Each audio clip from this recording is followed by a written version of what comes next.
Hello friends, I'm Professor D.G. Trivedi going to take your 7th lecture related with analog to digital convergence.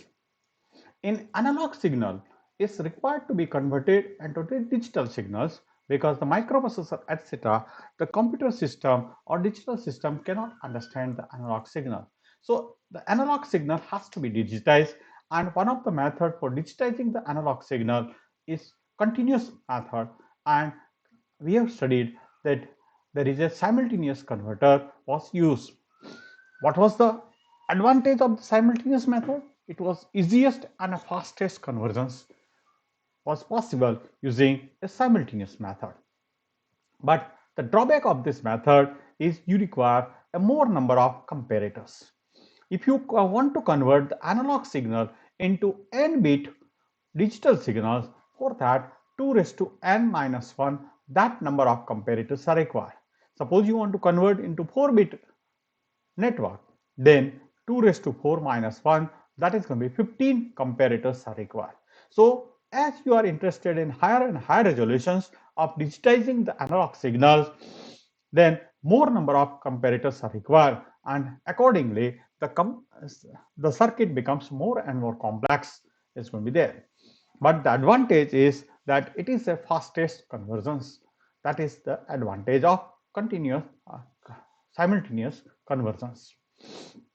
So to see the next type of the converter where counter method is going to be utilized. So here we are going to study about the counter method to convert the analog signal into digital signal. Here only one comparator is required. Instead of n number of comparators, you require only single comparator. But to utilize this counter method, you require a variable reference voltages, and variable reference voltage can be obtained by D to A converter, digital signal into analog signal. We have studied in a monotonicity test where we can give the input as a counter to the binary ladder network, and output of the binary ladder network will be the staircase waveform was obtained. That is nothing but variable reference voltage, which can be given as one of the input of the comparator. Another input of the comparator is the analog input voltage, which you want to convert into digital signals. So we are starting with the A to D converter using the counter method. This is the second method. A higher resolutions A to D converter using only one comparator could be constructed if a variable reference voltage were available. This reference voltage could then be applied to the comparator, and when it becomes equal to the input analog voltage, the convergence would be completed. So to this single comparator, one of the input signal is the analog input voltage, another input is from the staircase input voltage, that is a variable reference voltage. And when this variable reference voltage equal to the analog input voltage, the convergence will be stopped. And you can say that convergence is going to be completed, and output of the counter is a digital signal which is equivalent to the analog input signal. To construct such a converter, let us begin with a simple binary counter. The digital output signal will be taken from this counter, and thus you want it to be an n-bit counter where n is the desired number of bits. So if you want for a higher resolutions, or you are interested that analog input signal should be digitized with n bits, then you should utilize the n-bit counter is required. Now let us connect the output of this counter to standard binary ladder network to form a simple D to A converter, where output of the binary ladder network is a staircase waveforms will be there. That means it can be utilized as a variable reference voltage to the comparator.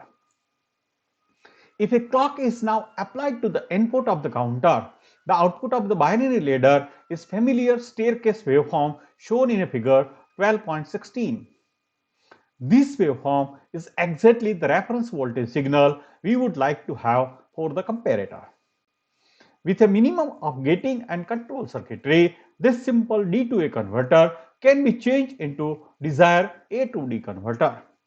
That means we can utilize here D to A converter as an integral part of the A to D converter, and by using this D to A converter we can obtain a variable reference voltage. Figure 12.23 shows the block diagram for a counter type A to D converter. So the next figure, that means this figure 12.23 is a counter type A to D converter. The heart of this one is this comparator. This is only a single comparator is going to be utilized. One of the input of this comparator is the analog input voltage which you want to digitize signals. So analog input voltage is given as one of the input of the comparator. Another input of the comparator is nothing but the variable reference voltage which can be generated from D to A converter like this one. This is D to A converter complete block. So here there is a gate and control circuitry is going to be there. Here there is a clock pulse generator is going to be there. This clock pulse will pass through the gate and control circuitry. If the analog input voltage is higher than the reference voltage, what happens when you give the start signals? When you give the start signals, that means there is a positive pulse will be there, and positive edge of the clock pulse, all the flip-flop of the counters are going to be resets. That means all the flip-flop of the counters are going to be cleared. That means the output of the counter is going to be 0 0 0, or initial binary state 0 0 will be there. N bit lines will be there, so N zeros will be obtained. And this output of the counter is connected to the level amplifier. Level amplifier is having two inputs, and one of the input is a specified voltage level, maybe plus 10 volt or maybe plus 5 volt will be there. Another input is going to be 0 volt. So when the level amplifier gets the 0, output of this level amplifier will be 0, and when the level amplifier is having a 1, then output of the level amplifier will be definitely the specified voltage, maybe 10 volt or maybe 5 volt. And that is the input which is going to be available to the binary ladder network 2 raised to 0, 2 raised to 1, 2 raised to 2, etc. up to 2 raised to n bits. And this binary ladder network convert this digital signal into the analog signals like this. If all the signals are going to be 0, then output of this binary ladder network is going to be 0. And if the content of the counter is going to be advancing 1, 2, 3 like that way, the binary ladder network output is also going to be increasing like this staircase. The voltage is going to be increased from here to here, then it is going to be here, then on the next clock pulse it is going to be here. So the counter is advancing in a strict binary sequence, and with that the staircase voltage is available which is given to the comparator here. So initially the analog input voltage is going to be higher than this voltage. So there is a control signal of the control output of the comparator is such that the gate is going to be open, gate is going to be allowed to pass the clock pulses, and content of the counter is going to be advancing in strict binary sequence. Now when this reference voltage or staircase voltage becomes equal to the analog input voltage, the output of the comparator changes, and it will stop, this control circuitry will stop the clock to reaching to the counter, and the content of the counter will be hold until next start signal is going to be available to the counter. And this data output of the counter is nothing but the digital signal corresponding to the analog input voltage will be there. The operation of the counter is as follows. First, the counter is reset to all zeros. Then when a convert signal appears on the start line, the gate opens and clock pulses are allowed to pass through to the input of the counter, and the counter advances through its normal binary count sequence, and the staircase waveform is generated at the output of the ladder network. This waveform is applied to one side of the comparator, and the other analog input voltage is applied to the other side of this comparator. When the reference voltage equals or just exceeds the input analog voltage, the gate is closed and counter stops and convergence is completed. The number stored in the counter is now the digital equivalent of analog input voltage. Notice that this converter is composed of D to A converter. That means D to A converter which contains the counter, level amplifier and binary ladder network is nothing but a part of D to A converter, and other components, that is one comparators will be there, a clock pulse generator will be there, and gating and control circuitry will be there. This can really be considered as a closed loop control system. An error signal is generated at the output of the comparator by taking the difference between analog input signal and feedback signals. This is a comparator. So it compares the two input signals. One is analog input signal and other one is the reference signal. So by every clock pulse, the reference voltage increases, and the difference between the analog input signal and feedback signal, which is nothing but the reference voltage available from the staircase, which is going to be decreases, and hence the error is going to be reduces. And when both the voltages are going to be equal, the error becomes zero and comparator output will produce a positive pulse, will reset the control circuit such that the clock stops reaching to the counter and counter hold that informations. The error is detected by the control circuit and the clock is allowed to advance the counter initially. The counter advances in such a way as to reduce the error signal by increasing the feedback voltage. By increasing this feedback voltage, what happens? The difference between the analog input signal and feedback voltage is decreases. That means error is going to be reduces. When the error is reduced to zero, when both the signals are going to be equal, then the error reduced to zero, the feedback voltage is equal to the analog input signal. The control circuitry stops the clock from advancing the counter and the system comes to the rest. That means now the counter is in the rest positions or it will hold the last information. The counter type A to D converter provides a very good method for digitizing to the high resolutions. This method is very good compared to simultaneous conversions because here you can digitize the analog input signal with the high resolutions. That means the more number of digital signals is going to be there. This method is much simpler than the simultaneous method for high resolutions, but the conversion time required is longer. So in this method, the advantage is this. This method is having a higher resolutions because you can utilize for a higher resolutions conversions using a desired n bit counter. So the resolutions is going to be increased, but simultaneously the counter always start from 000, and the more number of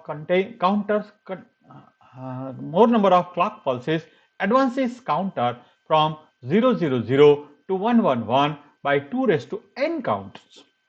So if the resolutions is going to be higher, n bit resolutions is going to be there, 2 raised to n counts are required.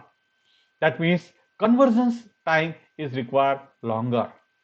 So this is the drawback of this method, but at the same time it is providing higher resolutions.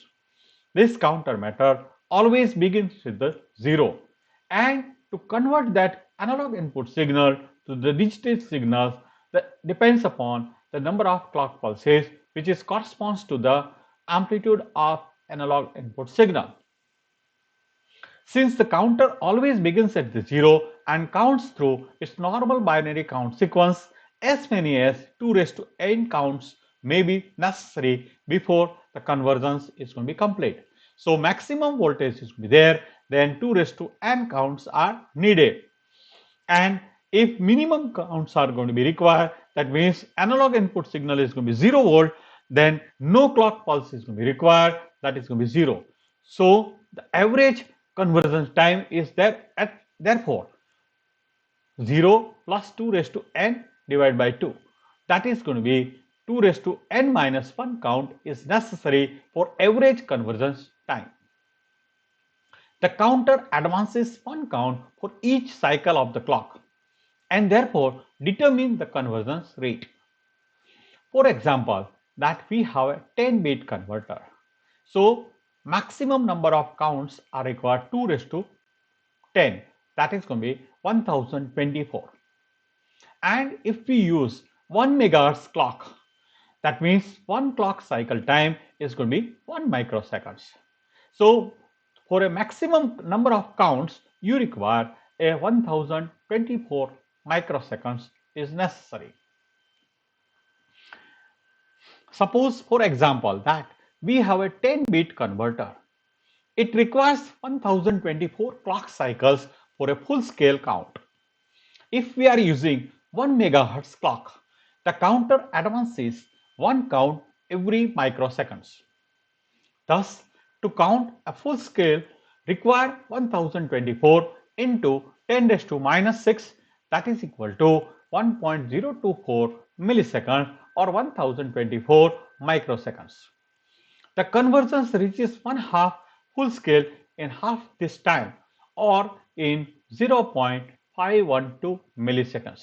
So the average conversion time is half of the maximum conversion time, and that is going to be 0.512 milliseconds. The time required to reach the one half the full scale can be considered as the average conversion time for the large number of conversions. So what is the average conversion time? Average conversion time is half of the maximum conversion time. Maximum conversion time is nothing but the 2 raised to n counts multiplied by the clock period. That is the maximum conversion time, and half of this maximum conversion time is known as the average conversion time. Now we can understand this through this example 12.11. Suppose that converter shows in a figure 12.23 is a 8-bit converter driven by a 500 kilohertz clock.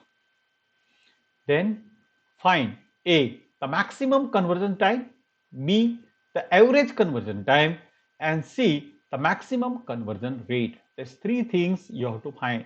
This kind of example can be asked in an MCQ. So remember, what is A to D converter?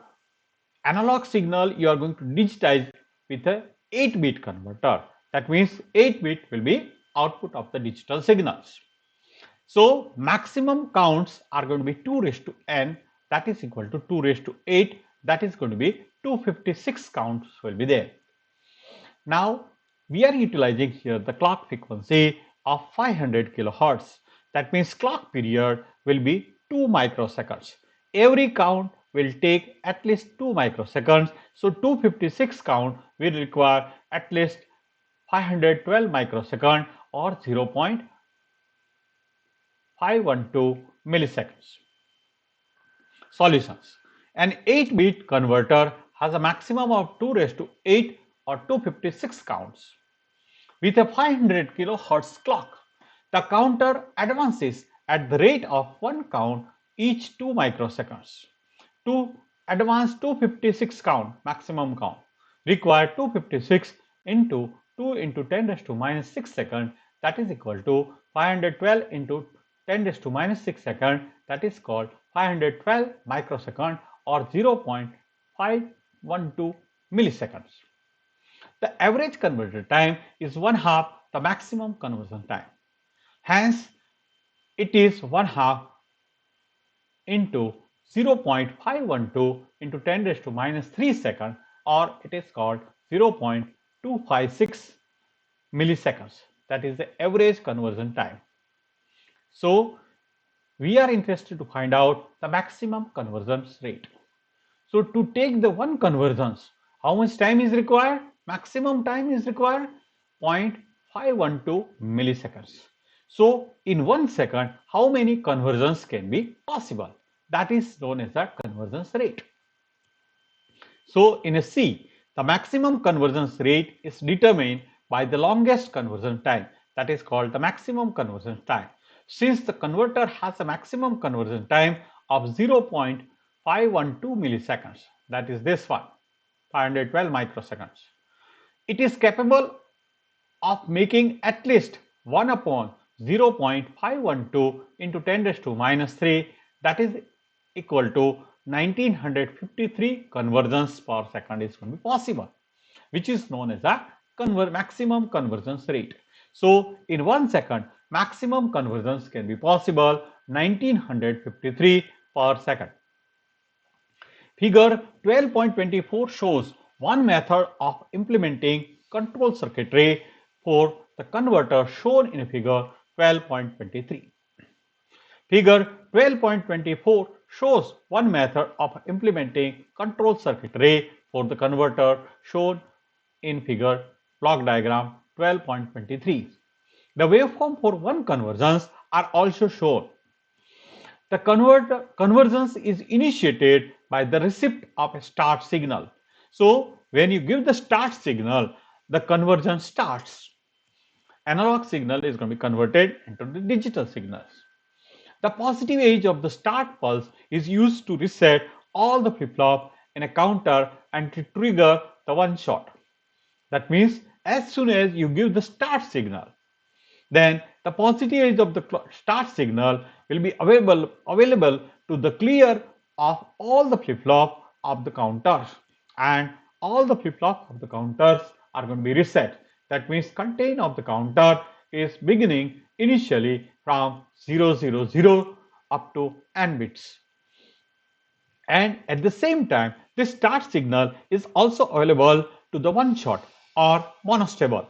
And monostable, which output was generally in a stable state, that is going to be 0, it will produce one pulse, one positive pulse, and that positive pulse is going to be available to the control flip-flop, and the control flip-flop is going to be set.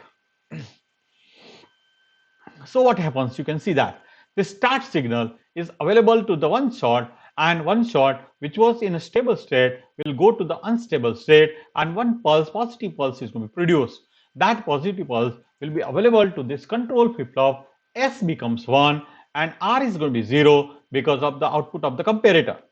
So the flip-flop is going to be set and Q becomes 1. The flip-flop is going to be set. That means one of the input of this AND gate is going to be high. So the AND gate becomes enabled, and clock pulse which are going to be available to another input of the AND gate, which will be passed through the AND gate, available to the counter, and content of the counter is going to be advancing in strictly binary sequence.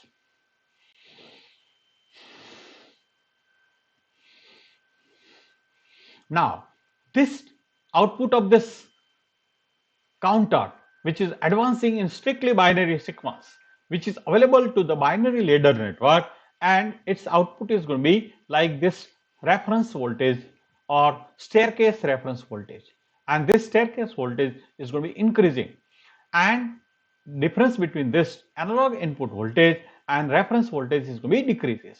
And when this error becomes 0, output of the comparator will produce one positive pulse which will be reset the flip-flops, and Q becomes 0. That means this AND gate is disabled. Now the clock pulse cannot pass through the AND gate, and it will not be available to the counter, and counter stops counting further, and it will hold that digital information which is equivalent to the analog input voltage.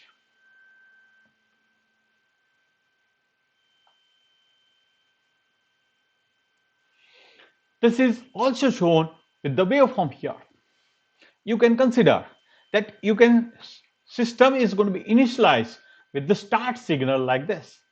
So as soon as you give the start signal like this will, the positive edge of the start signal will be reset all the flip-flop of the counters. Simultaneously, the start signal is going to be available to trigger the one shot or monostable multivibrator, and monostable multivibrator will generate a positive pulse which will set the control flip-flops, and output of the control flip-flop is one of the input of the AND gate, and it will enable this AND gate, or it will allow to pass the clock pulses and available to the counter, and counter start advancing in a strict binary sequence until the gate is going to be disabled. So the control flip-flop is going to be set. Now clock pulses are passing through this AND gate available to the counter, and the content of the counter is going to be advances, and corresponding to that which is available to the binary ladder network, and output of the binary ladder network is like this staircase is going to be there. One of the input of the comparator is analog input voltage level is given here, and the analog reference voltage, which is a variable reference voltage, which is increasing, and difference between these two is continuously decreasing. And when it becomes equal to the analog input voltage, what happens? The flip-flop is going to be resets. Now the clock pulses is not passing through the AND gate, and it will the counter will stop advancing, and it will hold that information, which is comparator output.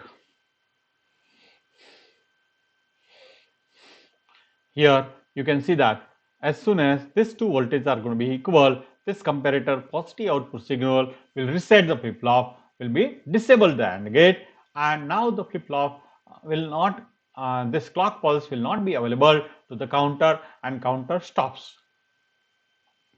The output of one shot sets the control flip-flops, which makes the AND gate true or enable and allow the clock pulses to advance the counter. The delay between the reset pulse to the flip-flops and beginning of the clock pulses ensured by one shot is to ensure that all the flip-flops are reset beginning before counting beginnings. This is definite attempt to avoid any kind of racing problems. That means as soon as you give the start signal, the positive edge of the start signal will reset all the flip-flops of the counter to 000, and the one shot will provide a delay time. So what happens? The output of this control flip-flops is going to be set, and AND gate is going to be enabled, and the clock pulse is available to the counter. So the first clock pulse available to the counter, before that counter is already resets.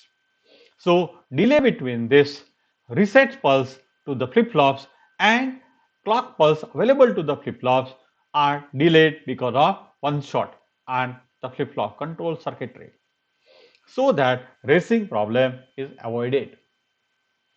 With the control flip-flop sets, the counter advances through its normal count sequence until the staircase voltage from the ladder is equal to the analog input voltage.